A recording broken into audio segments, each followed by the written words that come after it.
Thème 3 de spécialité, glycémie et diabète, chapitre 3, les anomalies de la régulation de la glycémie. Alors, le diabète, c'est une maladie donc correspondant à une anomalie de la régulation de la glycémie. C'est un sérieux problème de santé publique. Les pourcentages de personnes atteintes dans les populations augmentent très rapidement, c'est ce qu'on appelle la prévalence. Donc en 2003, il y avait 189 millions de personnes sur la planète atteintes de diabète. En 2025, on en prévoit 324 millions, soit 72% d'augmentation. Et vous voyez que les pays les plus touchés sont les pays dits développés. Alors, je ne sais plus si en géo on dit encore pays développés. Bref, les pays les plus riches. Donc, tous les pays d'Amérique du Nord, l'Europe, la Russie. Alors, comment se manifeste le diabète? Tout d'abord, la glycémie, c'est variation chez les diabétiques. On a déjà vu dans les chapitres précédents que la glycémie oscille autour d'une valeur consigne qui est de 1 g par litre. Bien sûr, elle va osciller en fonction des repas, mais l'organisme régule rapidement ce taux de sucre dans le sang. Chez le diabétique, graphe du dessous, on voit que la valeur oscille autour de 2 g par litre de sucre dans le sang et qu'on a des fortes chutes de sucre au moment des repas, donc avant le repas, et que ce taux de sucre va fortement augmenter après le repas. Donc on voit bien sur ce graphique que le diabétique a du mal à réguler son taux de sucre dans le sang.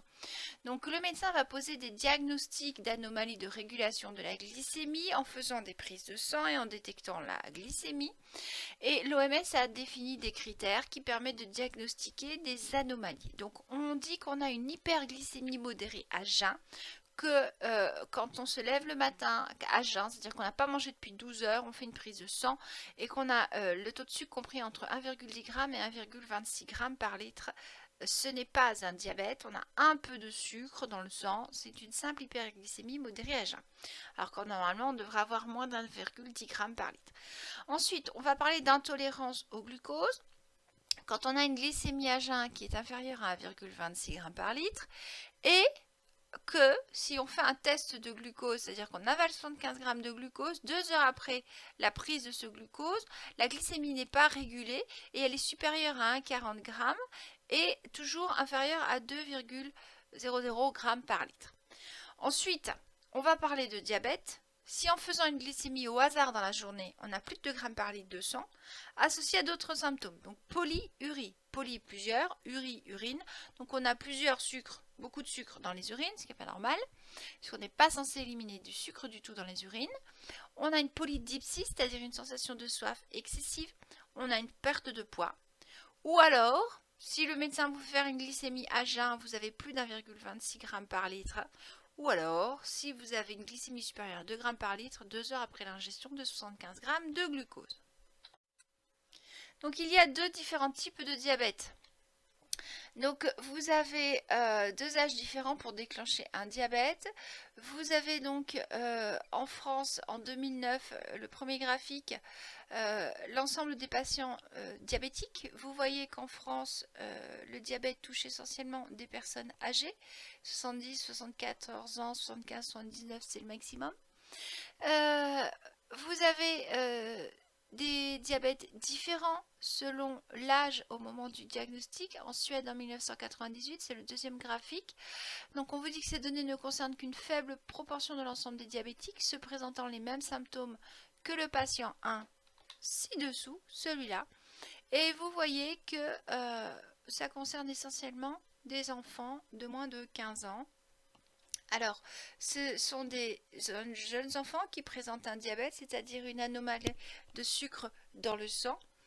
Vous avez le cas des patients numéro 2, en fait, eux qui présentent une anomalie de glycémie dans le sang, mais qui se déclenche à l'âge adulte et qui est liée à une masse corporelle élevée, une activité physique nulle, une alimentation riche en graisse. D'accord. Donc on a deux catégories de diabète différents. Si on fait une glycémie après un test d'hyperglycémie provoqué chez ces deux individus, patient 1, patient 2, vous avez le témoin en bleu. Donc on fait une glycémie provoquée chez le témoin, vous voyez que la glycémie reste autour de 1 g par litre, c'est une valeur consigne qui est régulée. Pour l'individu 1, on voit que le taux de sucre est plus important, ainsi que pour l'individu 2. On peut faire une insulinémie après un test d'hyperglycémie provoqué, et là on voit tout de suite de grosses différences. C'est-à-dire que vous avez la courbe témoin en bleu, donc on a le test provoqué à 0 minutes, le taux d'insuline augmente, logique, on a absorbé du sucre, donc il va falloir le ranger. Donc hop, décharge d'insuline, on le range, une fois qu'on a fini de le stocker et de le ranger, on n'a plus besoin des outils pour le ranger, pof, on arrête de fabriquer de l'insuline.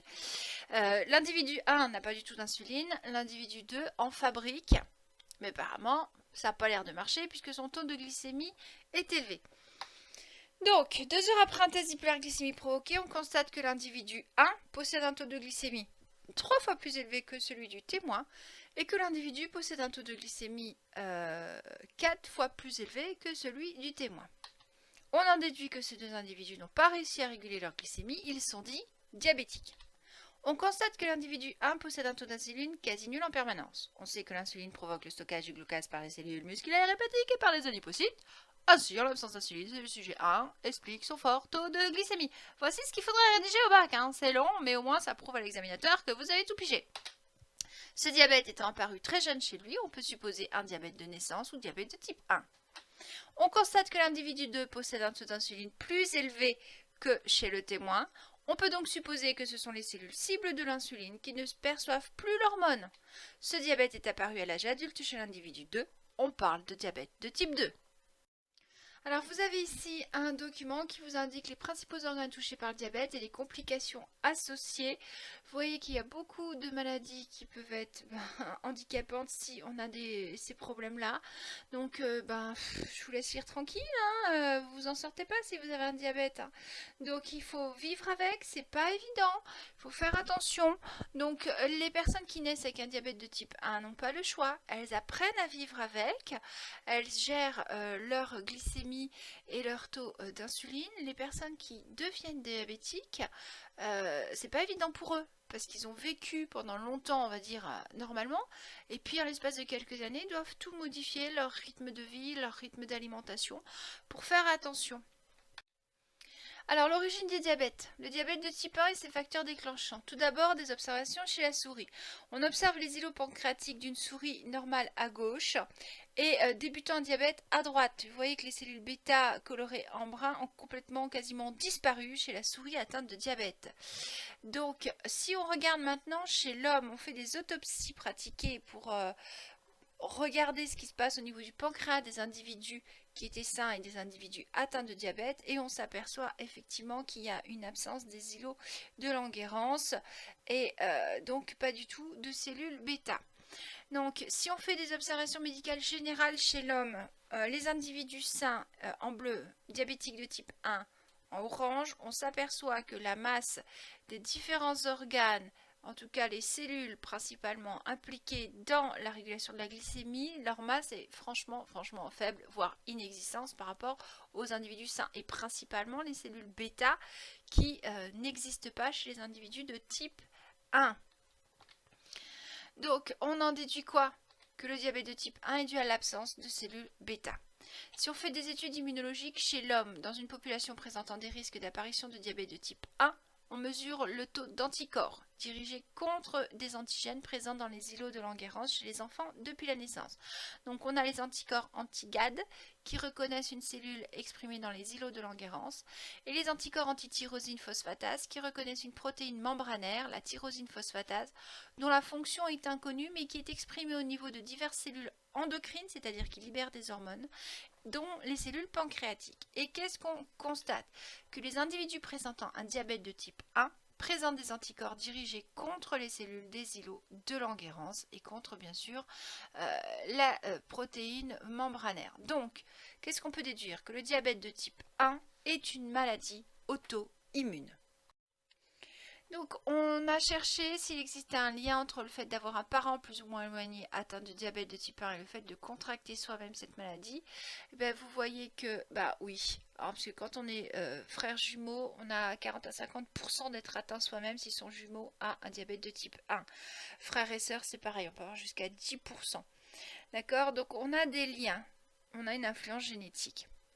Alors, le complexe HLA2 et la destruction des cellules bêta. Donc le complexe HLA, c'est un ensemble de 6 gènes situés sur le chromosome 6 qui codent pour des protéines exposées à la surface des cellules. 3 d'entre elles, DP, DR et DQ, forment ce qu'on appelle le fameux complexe HLA2. Pardon. Et ils interviennent dans la reconnaissance des cellules de l'organisme par le système immunitaire. Oui, il faut bien des petits drapeaux sur nos cellules qui disent « Hi, moi je suis dans ton corps, tu me détruis pas, hein, je suis pas un ennemi ». Rappelez-vous les vidéos sur le système immunitaire en TS, je vous avais fait une petite vidéo, le système immunitaire c'est un système de guerre avec des soldats. Donc il faut bien signaler, nos soldats à nous, ils ont bien un signe de reconnaissance pour se reconnaître. Vous êtes sur un champ de bataille, ça me fait penser à Game of Thrones, tiens je le regardais hier soir. Et puis je me disais, mais comment ils arrivent à savoir qui est le méchant, qui est le gentil, ils sont tous avérés pareil. Et bien là, on a des protéines pour nous identifier, d'accord? Donc il nous faut bien un système de reconnaissance. Voilà, donc ce système de reconnaissance, c'est le système HLA2. Si on a une anomalie au niveau de l'une de ces 3 protéines, donc DP, DR et DQ, on peut considérer que ce sont donc des petits drapeaux qui nous permettent de reconnaître les cellules, et ben à ce moment-là, on va avoir un problème. Et ça peut amener à la destruction de ces cellules par le système immunitaire. Donc par exemple, si les cellules des îlots de Langerhans expriment des molécules HLA2, identifiées comme étrangères par le système immunitaire, ce dernier va les détruire. Ah, t'as pas les bons drapeaux, t'as pas la bonne bannière, t'es pas de chez moi, je te détruis. Manque de bol, j'ai eu un problème. J'ai passé mon drapeau à la machine, au lieu d'être rouge, il est orange, tu le reconnais pas? Pourquoi tu me détruis? Moi je suis de ton camp. Ben non, ben voilà. Des mutations génétiques, t'as pas les bons drapeaux sur ta tronche, je te tue, point barre. Et c'est ça le problème, c'est une maladie auto-immune. D'accord? Donc vous avez un petit tableau qui vous donne le nombre d'enfants possédant ces allèles dans leur génome. Vous voyez que les enfants de DT1, donc diabète de type 1, sont effectivement, il y a beaucoup d'enfants qui possèdent des anomalies sur les allèles du complexe HLA. Donc, qu'est-ce qui fait que le diabète de type 1 se déclenche? Bon, on a une influence génétique, on l'a vu avec le HLA. On a aussi également une influence de l'alimentation du nourrisson. Et on est des mammifères, on a 2 mamelles, c'est pas pour rien. Et pourtant, pendant des années, les médecins ont dit « Ouais, le lait maternel, c'est pas bon pour les enfants, il faut leur donner du lait en poudre et tout. » Enfin bref, tous les enfants à la sortie de la guerre ont été nourris au lait en poudre, moi aussi. Et puis, mais moi je suis pas diabétique, j'ai de la chance, enfin j'espère, je touche du bois, j'ai 40 berges, peut-être que dans 10 ans je déclencherai un diabète. Et comme par hasard, regardez, souvenez-vous, les personnes en France qui sont majoritairement atteintes de diabète sont des personnes âgées, donc principalement des diabètes de type 2, et comme par hasard, ce sont des personnes qui ont été nourries au lait en poudre quand ils étaient jeunes, d'accord? Ou au lait de vache. Donc problème pendant la guerre, beaucoup de lait de vache parce que les femmes étaient sous-alimentées, donc à cause de la guerre, et donc forcément on se rabattait sur le lait de vache pour les enfants. Et le problème c'est qu'en fait, plus on est nourri au lait de vache, apparemment plus on déclenche le diabète de type 1. Ok, donc mesdemoiselles, plus tard, quand vous aurez des enfants, faites l'effort de les allaiter au moins 2 mois. Vous allez voir, au début c'est chiant, ça fait mal, mais après c'est super génial. Bref, c'est la maman qui parle. Voilà, donc faites attention à l'alimentation des nourrissons. Le lait maternel, il n'y a rien de plus naturel. Après, on peut soupçonner des influences virales comme déclencheurs du diabète de type 1 par des entérovirus. Donc on constate que beaucoup d'enfants qui ont développé un diabète de type 1 ont été contaminés par des entérovirus. Donc ça peut être un facteur déclenchant. Le diabète de type 2 et ses facteurs déclenchants. Tout d'abord, on va s'intéresser à la sensibilité des cellules cibles à l'insuline. Donc la glycémie d'un individu dépend de 2 choses. Du niveau d'insuline sécrétée et de la sensibilité des cellules cibles à cette insuline, c'est-à-dire la capacité de ces cellules à fixer l'insuline. Donc on va utiliser la technique du clamp euglycémique hyperinsulinique. Vous n'avez pas la maîtriser par cœur, je vous rassure. Un clamp, c'est le fait de bloquer la circulation du sang quand on est en chirurgie. Donc ici, en fait, on va contrôler la quantité de glucose et d'insuline dans le sang en pratiquant une double perfusion, c'est-à-dire qu'on va injecter de l'insuline et on va faire une perfusion de glucose pour maintenir la glycémie à sa valeur consigne de 1 g par litre. Donc on sait que plus les cellules sont sensibles à l'insuline, plus elles absorbent une quantité importante de glucose perfusée. On va donc utiliser du glucose marqué Et on va pouvoir déterminer la part du glucose stocké et celle oxydée par respiration et fermentation. C'est ce qui est représenté dans le graphique dessous, où vous avez la part de stockage et d'oxydation du glucose pour 3 individus, individus sains, intolérants au glucose et atteints de diabète de type 2. On constate que chez les individus intolérants au glucose, comme chez les individus diabétiques, un faible stockage de glucose perfusé marqué, et ce, malgré la présence d'insuline injectée. On en déduit quoi? Que les cellules qui stockent le glucose en temps normal ne reçoivent pas l'ordre de stockage et que donc, chez elles, l'insuline n'a pas d'action ou n'est pas fixée. Si on s'intéresse au niveau de sécrétion d'insuline, après des tests d'hyperglycémie provoquée, c'est-à-dire qu'on fait avaler une grande quantité de glucose à des individus, on va enregistrer la glycémie et l'insulinémie de différents patients. Donc le patient en rouge, ND non diabétique, en vert, IGT intolérant au glucose et en bleu, DT2 atteint de diabète de type 2. Donc à gauche, la quantité de glucose dans le sang, à droite, la quantité d'insuline. Qu'est-ce qu'on constate? Que le taux d'insuline dans le sang pour les individus intolérants au glucose est proche de celui des individus non atteints dans un premier temps. Regardez la pente de la courbe verte et de la courbe rouge quasiment identiques. Mais que si le taux d'insuline de ces derniers revient à la normale rapidement, la courbe rouge, on revient à la normale, il n'en est rien pour les individus résistants. Le retour à la normale est beaucoup plus long. Donc là, on en déduit quoi? Que les individus résistants au glucose ont des cellules cibles qui ne fixent pas l'insuline. Donc, le pancréas va fabriquer énormément d'insuline. On constate que le taux d'insuline d'un diabète de type 2 est faible, ce qui veut dire que le pancréas ne produit pas assez d'insuline. Donc qu'est-ce qu'on déduit de tout ça? Que les cellules cibles de l'insuline répondent moins efficacement à une stimulation par celle-ci, c'est l'insulino-résistance. Donc là, on est dans le cas des individus résistants au glucose, on est en prédiabète. Cette insulino-résistance, elle est compensée par un premier temps par une forte sécrétion d'insuline ou hyperinsulinémie. C'est pour ça que les individus résistants au glucose ont un fort taux d'insuline. Donc, l'insuline ne se fixe pas sur les cellules, c'est l'insulino-résistance. Du coup, le pancréas compense en fabriquant énormément d'insuline. Courbe verte, on est en stade prédiabète, intolérance au glucose. Donc on fabrique énormément d'insuline pour essayer de faire rentrer le glucose, un petit peu de glucose dans les cellules. Sauf qu'on va arriver à un stade où le pancréas va s'épuiser et on ne va plus du tout avoir de production d'insuline suffisante. On va parler d'insulinodéficience. Donc, j'ai oublié d'appuyer sur les boutons pour faire avancer mes phrases. C'est pas grave. Vous pouvez faire pause et les relire, d'accord? Donc, à retenir que le diabète de type 2, il n'apparaît pas brutalement. En fait, il apparaît progressivement. Ça provient d'une résistance des cellules à l'insuline, d'accord? Donc, dans un premier temps, le pancréas va compenser cette résistance des cellules cibles, donc en fabriquant énormément d'insuline pour forcer les cellules cibles à rentrer un petit peu de glucose, la quantité nécessaire à la survie, sauf que le pancréas va s'épuiser au bout d'un moment et ne fabriquera plus assez d'insuline. D'accord? C'est pas du tout le même principe que le diabète de type 2. On peut observer l'aspect des îlots de Langerhans sur des coupes de pancréas. Et des anticorps coloriés permettent de localiser l'insuline et d'autres l'amyloïde. Alors l'amyloïde, c'est une protéine qui à forte concentration forme des dépôts et entrave le bon fonctionnement des cellules. Donc vous voyez que vous avez en photo numéro 1 un individu sain, en photo numéro 2 un individu intolérant au glucose et en photo numéro 3 l'individu atteint de diabète de type 2. Et les anticorps sont des anticorps anti-insuline et ils sont noirs contre l'amyloïde et rouges contre l'insuline. Et vous voyez que pour un individu atteint de diabète de type 2, on a beaucoup d'anticorps noirs, donc beaucoup d'anticorps dirigés contre l'amyloïde. Ça veut dire quoi? Qu'on a beaucoup d'amyloïde dans les cellules. Or l'amyloïde, on vous le dit, elle entrave le bon fonctionnement des cellules. Ce qui veut dire que on a des cellules qui ne fonctionnent pas correctement parce qu'elles sont engorgées d'amyloïde. Donc on constate que les îlots de Langerhans d'un individu diabétique sont progressivement envahis par des dépôts amyloïdes empêchant leurs cellules de fonctionner.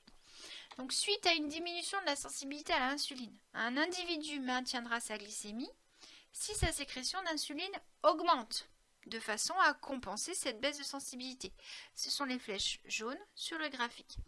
Dans le cas contraire, il développera une intolérance au glucose, puis un diabète de type 2, flèche noire sur le graphique. D'accord? Donc vous lisez le graphique, la sécrétion d'insuline va augmenter en fonction de la sensibilité à l'insuline. Plus vous avez une sensibilité élevée, moins vous avez besoin de sécrétion d'insuline. D'accord? Donc c'est pour ça que la courbe, elle a une pente qui va en s'affaiblissant vers la droite. Plus vous avez des cellules qui sont faiblement sensibles à l'insuline, donc vous allez être sur des taux de 2 mg par kilo par minute, plus vous allez fabriquer d'insuline. D'accord? Comment vous dire?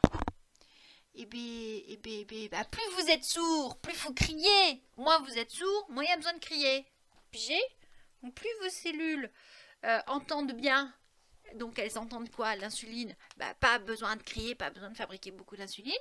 Plus vos cellules elles sont sourdes, elles n'entendent pas l'insuline, plus vous avez besoin de crier, de balancer de l'insuline. Pigé? Ça va pour tout le monde? On continue. Donc on essaye de voir le lien si c'est une maladie familiale. Donc on fait des statistiques. Et ben c'est pire que pour le diabète de type 1. Si vous êtes jumeaux, que vous avez votre jumeau qui est atteint de diabète de type 2, vous avez 90% de risque de l'avoir vous aussi. 40% pour frères et sœurs. Donc vous voyez que les pourcentages sont sensiblement plus importants que pour le diabète de type 1. Donc la recherche des gènes impliqués dans le diabète de type 2, elle consiste à étudier les mutations des gènes susceptibles d'être impliqués dans la régulation de la glycémie, puisqu'on sait que ça vient d'un problème de régulation de la glycémie qui apparaît progressivement dans le temps. Donc on va voir s'il n'y a pas de modification au niveau de ces gènes-là. Donc à partir d'un gène candidat, on cherche si certaines mutations de ce gène se retrouvent fréquemment chez les personnes malades. Mais ces gènes, probablement très nombreux, ne sont pas tous connus aujourd'hui et doivent donc être localisés sur le génome humain. Donc on a une recherche systématique. Des chercheurs ont sélectionné des membres de 143 familles françaises touchées par le DT2. Ils ont analysé leur génome grâce à la recherche de marqueurs, donc des séquences de nucléotides faciles à repérer. Ils ont ensuite comparé la fréquence de ces marqueurs chez des individus sains et des individus atteints pour calculer ce qu'on appelle une liaison génétique. Si un gène muté proche de ce marqueur est impliqué dans le déclenchement du DT2, ce gène et le marqueur associé seront plus fréquents chez les sujets atteints par le DT2. Donc on a l'identification d'un gène impliqué. Au voisinage du locus E, il existe plusieurs gènes, dont le gène KNG1 et FIF4A2 à mes souhaits. Oui, me demandez pas pourquoi ils les appellent comme ça. C'est les chercheurs, ils leur donnent des codes. Moi, j'y connais rien. Je suis pas chercheuse en génétique, je suis juste prof de SVT. Donc, qu'est-ce qu'on recherche? Pour les 148 familles françaises touchées pour le DT2, on recherche s'il y a une liaison génétique entre la maladie et des variations de séquence de ces deux gènes. Et regardez la liaison génétique, elle est très très importante pour EIF4A2. Vous avez une thréonine remplacée par une cytosine. Donc remarque, si la liaison génétique est inférieure à 2, on considère que le gène n'est pas impliqué. Donc vous voyez, EIF4A2, très impliqué. Bref, vous avez des mutations génétiques et donc on identifie ces mutations et on cherche les liens. Donc certaines mutations sont facilement repérables, ce sont les marqueurs. On continue. Les Indiens Pima en Arizona et au Mexique. Donc c'est une population génétiquement homogène présentant un fort taux de diabète de type 2. En 1962, un chercheur a expliqué ce taux par la possession de gènes permettant un stockage des graisses plus performant que chez les Européens. C'est ce qu'il a appelé le génome de l'épargne. Le même phénomène se retrouve dans des populations polynésiennes également très touchées par le diabète de type 2. Vous voyez la différence? Un Indien Pima en 1860 et aujourd'hui. Donc, la grosse différence, c'est quoi? C'est qu'à l'époque, 1860, la nourriture n'était pas courante. On chassait, on cueillait, on se débrouillait pour manger. Aujourd'hui, surindustrialisation, suralimentation, nourriture facile à obtenir, comme dans tous les pays riches, et on a forcément plus d'obésité et plus de risque de développer un diabète de type gras. Souvent, on a appelé ça un diabète de type gras. En fait, c'est le diabète 2. Et souvent, pourquoi? Parce qu'il apparaît chez des personnes qui ont une forte corpulence, avec une mauvaise alimentation. Donc, des études épidémiologiques ont comparé 3 populations. Population de Pima américains, mode de vie américain, et 2 populations mexicaines, des Pima et des non-Pima, vivant toutes les deux selon le mode de vie mexicain. Attention, d'accord? On fait bien attention. On a cherché si le style de vie pouvait avoir une influence sur le déclenchement du DT2 et si ces facteurs environnementaux pouvaient compenser les facteurs génétiques. Les résultats sont présentés dans les 3 graphiques. Donc vous avez le premier graphique dessous, le pourcentage de DT2 dans la population.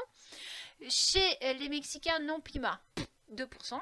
Les Mexicains PIMA, 6-7%. Donc là déjà, on voit que chez les Mexicains, entre les non PIMA et les PIMA, les PIMA, ils ont un pourcentage de DT2 plus important. Ça veut dire qu'ils ont des facteurs génétiques qui permettent de déclencher le DT2. Et si on va chez les Américains PIMA, donc on est chez les PIMA, on a les facteurs génétiques, mais alors là on a le pourcentage qui explose, près de 40. Ça veut dire quoi? C'est la malbouffe. Hein, voilà, c'est la malbouffe. Regardez le pourcentage d'obèses dans la population. Chez les Américains PIMA, le pourcentage d'obèses est très important. Alors, chez les Mexicains non PIMA, un pourcentage d'obèses assez important par rapport aux Mexicains PIMA. Par contre, pas beaucoup de diabète de type 2. Donc, c'est pas parce que vous êtes obèse que vous allez déclencher un diabète de type 2. Par contre, si vous avez des prédispositions génétiques, parce que vous avez un fort taux de mutation sur certains gènes, et qu'en plus vous bouffez mal, et qu'en plus vous faites pas de sport, regardez le graphique du dessous, les Américains, leur sport c'est d'appuyer sur le bouton de la télécommande. Je moucate, alors je suis d'origine créole, moucater ça veut dire se moquer en créole réunionnais. Donc je moucate, mais bon, moi je suis la première à prendre ma télécommande le soir, à regarder la télé quand j'ai fini. Et j'ai petit pourlet, moi, autour du cratipide, j'ai du cratipide. Et qui c'est qui n'a pas du cratipide aujourd'hui dans notre société moderne? On est tous là à vouloir faire des régimes. Ben oui, il faut faire attention. Donc, si vous êtes dans une population qui a une prédisposition génétique et qu'en plus vous bouffez mal, vous ne faites pas de sport, vous avez de fortes chances de développer un diabète de type 2 vers la quarantaine. Voilà, vous savez ce qu'il vous reste à faire peut-être pour certains. Bon courage. Moi, je ne suis pas motivée grave du tout. Donc on résume. Déclenchement des diabètes. Il est lié à des facteurs variés, génétiques et environnementaux. Le diabète de type 1 résulte de la perturbation de la régulation de la glycémie, provoquée par l'arrêt ou l'insuffisance d'une production pancréatique d'insuline.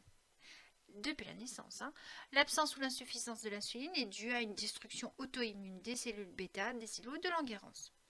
Le diabète de type 2 s'explique par la perturbation de l'action de l'insuline.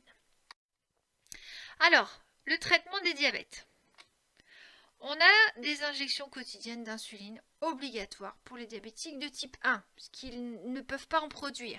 D'accord? Donc il faut leur donner. Donc pour reproduire la fonction pancréatique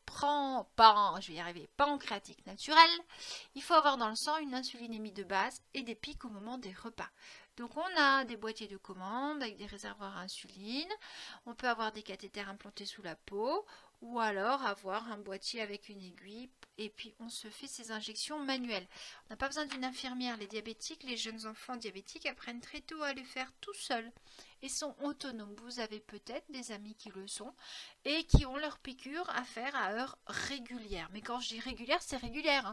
Par exemple, vous devez faire votre piqûre à 17h35, vous ne la ferez pas à 18h. Vous la ferez à 17h30 ou 17h40 maximum.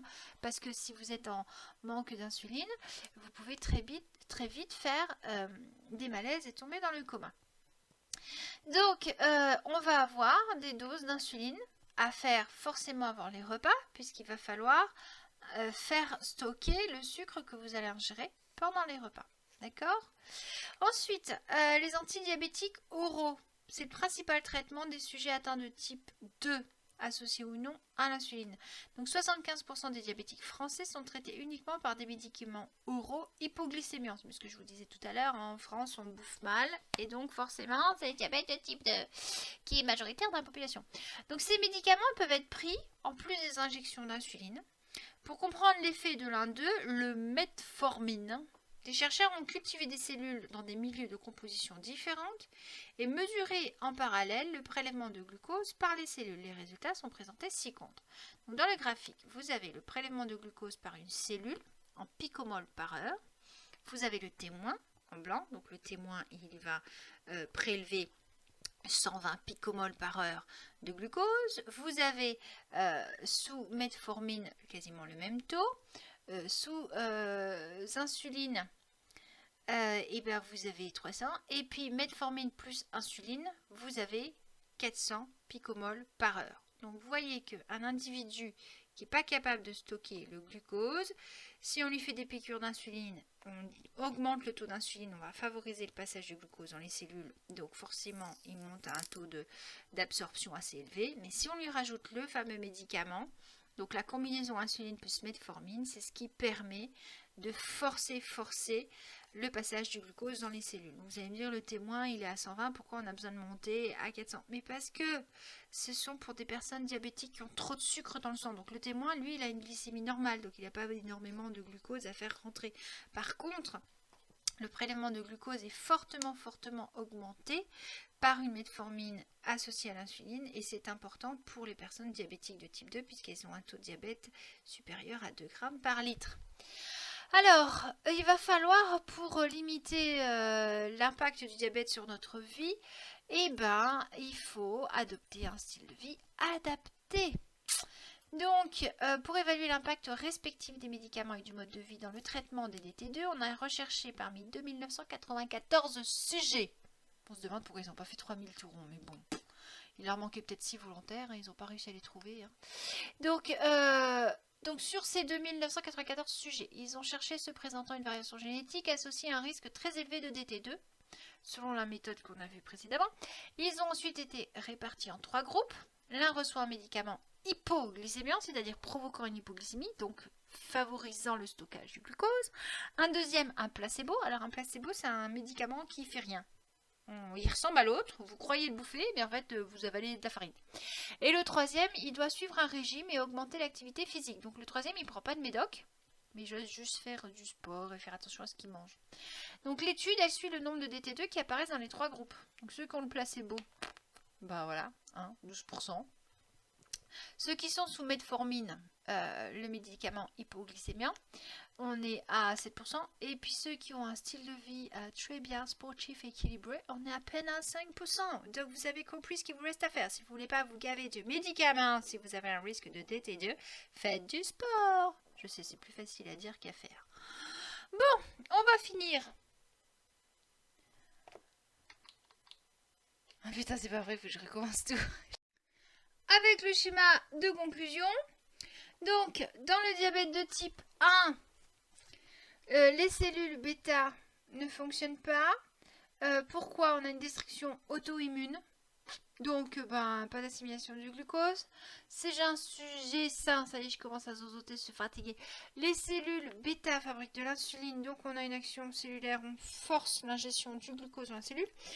Et le diabète de type 2, les cellules bêta fonctionnent, même trop bien. On a une insulino-résistance, donc dans une première phase, on fabrique énormément d'insuline. Donc là, on est dans la résistance au glucose. Et il arrive un moment, le pancréas est épuisé à fabriquer ce glucose. Et donc, on va avoir une faible sécrétion à la fin qui fait que, au final, on n'a pas beaucoup de glucose qui rentre. D'accord? Donc ça, c'est le diabète de type 2. J'espère que vous avez tout pigé.